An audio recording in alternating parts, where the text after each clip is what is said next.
Bismillahirrahmanirrahim. Welcome to online education, ninth class biology, chapter number 7, bioenergetics and lecture number 1.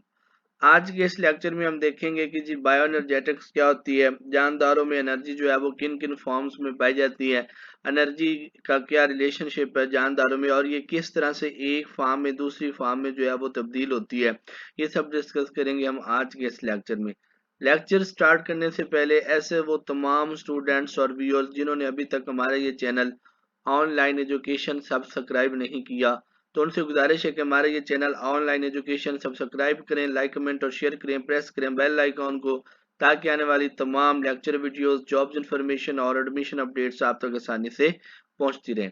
Last lecture में हमने जो है वो enzyme action के मैकेनिज्म को डिस्कस किया था और फिर उसमें हमने ईएस कम्प्लेक्स को देखा, इंड्यूस्ड फिट मॉडल और लॉक एंड की मॉडल को जो है उसके बारे में हमने डिस्कस किया। इसके अलावा हमने एंजाइम्स के मखसूस होने यानी एंजाइम्स की तखसीस के बारे में भी जो है वो डिस्कस किया था। ऐसे वो तमाम स्टूडेंट्स और व्यूअर्स जो लास्ट लेक्चर जो है वो मिस कर चुके हैं, तो टॉप राइट पे जो है ना वो लिंक दिया गया, वहां पे क्लिक करके आप लास्ट लेक्चर को जो है वो देख सकते हैं। आज ही हमारे चैप्टर नंबर 7 का जो है वो पहला लेक्चर है, तो स्टार्ट करते हैं जी। सेल के बारे में जो है जी, सेल स्ट्रक्चर के बारे में ये हम चैप्टर नंबर 4 में सेल स्ट्रक्चर को जो है वो डिटेल से जो है वो डिस्कस कर चुके हैं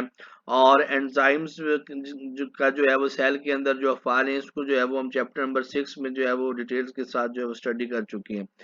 एक जिंदा सेल जो है इसमें मुसलसल केमिकल सरगर्मियां जो है वो हर वक्त होती रहती हैं। सेल के अंदर डिफरेंट मेटाबॉलिक प्रोसेसेस जो है वो चलते रहते हैं। हम ये भी डिस्कस कर चुके हैं कि सेल जो है ये एक ओपन सिस्टम की तरह से काम करता है। अब ओपन सिस्टम की तरह काम करने से क्या मुराद है कि यानी सेल के अंदर और बाहर मादे आ भी रहे हैं और मादे जा भी रहे हैं, यानी ट्रांसफर हो रहा है, इन एंड आउट हो रहा है मटेरियल्स का, मादों का। इसके अलावा सेल के अंदर जो है वो मादे बन भी रहे हैं और मादे टूट भी रहे हैं। ये सारे के सारे मेटाबॉलिक प्रोसेसेस होते हैं। अब ये जितने भी प्रोसेसेस हैं यानी सेल को एक ओपन सिस्टम की तरह काम करने में, यानी मादों को अंदर ले जाना, मादों को बाहर ले आना, नए मादों को बनाना, पहले से मौजूद मादों को तोड़ना। अब सेल में जितने भी ये प्रोसेसेस होते हैं, इन सब को गवर्न करने के लिए, इन सब को चलाने के लिए जो है वो सेल को एनर्जी की तवानाई की जरूरत होती है। ये तमाम अफाल जो है उसी वक्त कैरी आउट होते हैं जब सेल के पास मुनासिब मिकदार में एनर्जी जो है वो मौजूद होती है। अब जानदारों में ये तवानाई यानी एनर्जी की बात करें तो ये दो फॉर्म्स में जो है वो मौजूद होती है। एक हरकी तवानाई जिसको जो है वो हम काइनेटिक एनर्जी कहते हैं, ये फाल शक्ल में होती है। यानी ये वो एनर्जी है जिसकी वजह से जानदार हरकत करते हैं या अपने मुख्तलिफ काम जो है वो सर अंजाम देते हैं, तो इसको हम हरकी तवानाई यानी काइनेटिक एनर्जी कहते हैं। दूसरी तवानाई की बात करें तो इसको मुमकिन तवानाई यानी पोटेंशियल एनर्जी जो है वो कहते हैं, और ये हमेशा जानदारों में स्टोर्ड फॉर्म में होती है, यानी जखीरा शुदा शक्ल के अंदर होती है। जानदार जो एनर्जी इस्तेमाल कर रहे होते हैं वो तवानाई होती है और जो इजाफी होती है वो उसको स्टोर कर लेते हैं पोटेंशियल एनर्जी के तौर पे, और जब कभी उनको जरूरत पड़ती है तो वो पोटेंशियल एनर्जी को जो है वो चेंज करते हैं काइनेटिक एनर्जी में, और फिर काइनेटिक एनर्जी जो है उनकी मुतहर्रिक एक्टिविटीज में जो है वो इस्तेमाल हो जाती है। ये जो पोटेंशियल एनर्जी है इसको हम बॉन्ड्स की सूरत में, एटीपी की सूरत में जो है वो स्टोर कर लेते हैं, और जब कभी हमें जरूरत पड़ती है तो इसकी हम फॉर्म चेंज करके काइनेटिक एनर्जी की सूरत में इसको इस्तेमाल कर लेते हैं। तो यूं जानदारों के अंदर जो है जी वो तवानाई टू डिफरेंट फॉर्म्स में जो है अवेलेबल है, काइनेटिक एनर्जी की सूरत में और पोटेंशियल एनर्जी की सूरत में। काइनेटिक एनर्जी की सूरत में जो है जानदार जो है वो अपने फंक्शंस करते हैं और पोटेंशियल एनर्जी जो है वो स्टोर कर लेते हैं, और जब कभी उनको रिक्वायर्ड हो तो वही पोटेंशियल एनर्जी जो है उसकी फॉर्म चेंज करके काइनेटिक एनर्जी की सूरत में जो है वो जानदार डिफरेंट फंक्शंस के लिए इस्तेमाल करते हैं। बायोएनर्जेटिक्स को अगर हम डिफाइन करें तो it is study of energy relationships and energy transformations conversion in the living organisms. Bioenergetics जो है ये जानदारों की जिंदगियों में तवानाई के ताल्लुकात और उनके दरमियान होने वाली तब्दीलियों का मुताला है। यानी एक फार्म से दूसरी फार्म में एनर्जी का मुंतकिल होना, तवानाई का मुंतकिल होना, और जानदारों में जानदार का एनर्जी के साथ जो रिलेशनशिप है, तो इसको हम बायो एनर्जेटिक्स कहते हैं। जानदार जो है जी ये अपने खाने को जो है वो मेटाबोलाइज करके तवानाई हासिल करते हैं, और खुराक के बॉन्ड्स जो हैं ये पोटेंशियल एनर्जी रखते हैं। यानी ऑर्गेनिज्म जो है ये फोटोसिंथेसिस के जरिए से अपनी खुराक को बनाते हैं, और फिर वहीं से अपनी उस फोटोसिंथेसिस से जो खुराक बनती है उसको मेटाबोलाइज करके उसमें से एनर्जी हासिल करते हैं, और जो एनर्जी ज़रूरत से ज़्यादा होती है उसको पोटेंशियल एनर्जी के तौर पे बॉन्ड्स में यानी एटीपी की सूरत में जो है वो स्टोर कर लिया जाता है।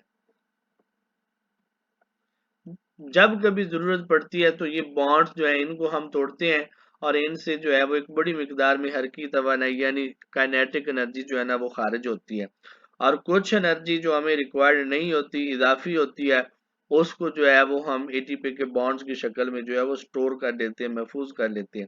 अब इन तमाम प्रोसेसेस के दौरान जब भी हम पोटेंशियल एनर्जी को काइनेटिक एनर्जी में जो है वो कन्वर्ट करते हैं तो थोड़ी बहुत ही मिकदार में हीट एनर्जी जो है वो भी खारिज होती है, यानी हम कह सकते हैं कि कुछ एनर्जी जो है वो हर स्टेप पर जो है ना वो ज़ाया भी हो जाती है,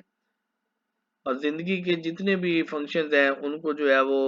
कैरी आउट करने के लिए हम पोटेंशियल एनर्जी को दोबारा से कन्वर्ट करते हैं काइनेटिक एनर्जी के अंदर, ताकि उसको जो है वो इस्तेमाल किया जा सके। ये यहाँ पे एक पिक्चर दिखाई गई है जी, ये रिडक्शन ऑफ CO2 एंड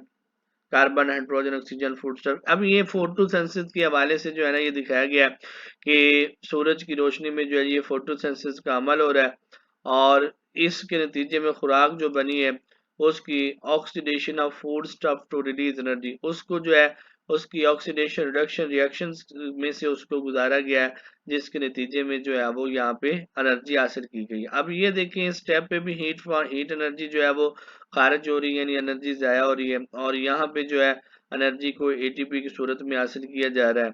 और जो इजाफी है उसको स्टोर कर लिया जाएगा।